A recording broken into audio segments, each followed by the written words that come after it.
Hi friends, welcome back to our channel. నేను మీ శృతిలయ.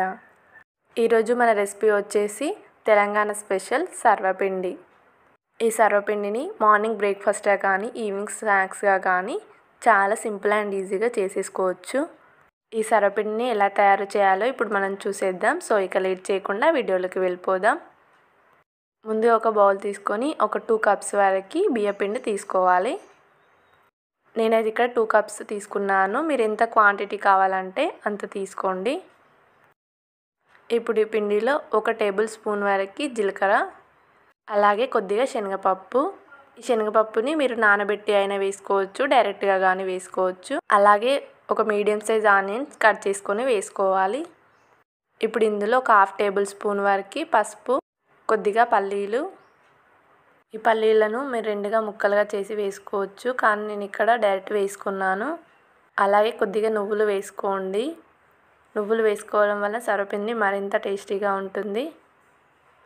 ఇప్పుడు ఇందులో ఒక 5 వరకు వెల్లుల్లి రెబ్బలు, కొద్దిగా కరివేపాకు, అలాగే రుచికి సరిపడా ఉప్పు.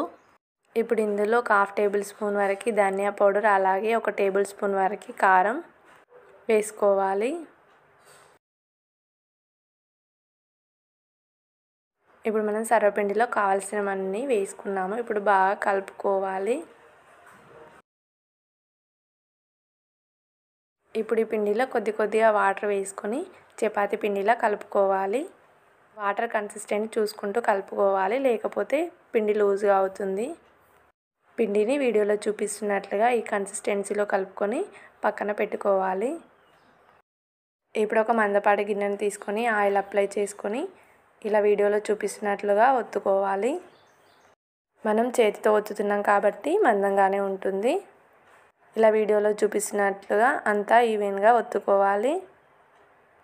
ఇప్పుడు సర్వపిండిని చపాతీలా ఒత్తుకున్న తర్వాత మధ్యలో చిన్న హోల్స్ చేసుకోవాలి. ఇలా హోల్స్ చేసుకోవడం వల్ల సర్వపిండి అనేది అంతా ఈవెన్గా బాగా ఉడుకుతుంది. ఈ హోల్స్లో ఆయిల్ వేసుకోవాలి. ఇలా ఆయిల్ వేసుకోవడం వల్ల సర్వపిండి ఆయిల్లో ఉడుకుతుంది. ఇప్పుడు స్టవ్ ఆన్ చేసి ఈ సర్వపిండి గిన్నెని మనం పెట్టుకోవాలి.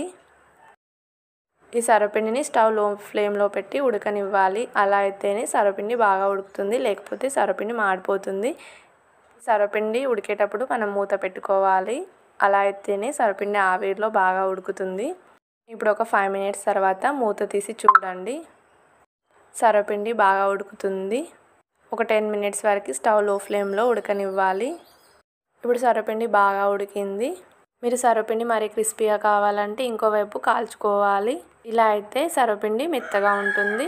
ఇప్పుడు ఒక సర్వింగ్ బౌల్లోకి తీసుకొని సర్వ్ చేసుకోండి. అంతే అండి, ఎంతో టేస్టీగా ఉండే సర్వపిండి రెడీ అయింది.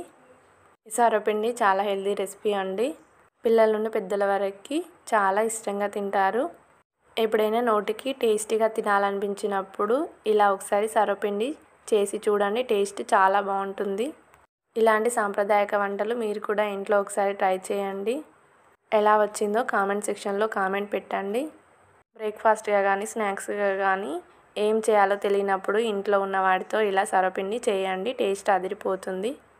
తెలంగాణలో చేసే ఫేమస్ వంటకాలలో ఈ సర్వపిండి ఒకటి. ఇప్పుడు వర్షాకాలం కదండి, ఈ సీజన్కి ఈ సర్వపిండి చాలా బాగా సెట్ అవుతుంది. వేడిగా చేసుకొని తింటే టేస్ట్ అయితే నెక్స్ట్ లెవెల్లో ఉంటుంది. అలాగే మీకు ఎలాంటి రెసిపీస్ కావాలో కామెంట్ సెక్షన్లో కామెంట్ పెట్టండి. నేను చేసే రెసిపీస్ మిస్ కాకుండా చూడాలంటే నా ఛానల్ని సబ్స్క్రైబ్ చేసుకోండి, లైక్ చేయండి, షేర్ చేయండి.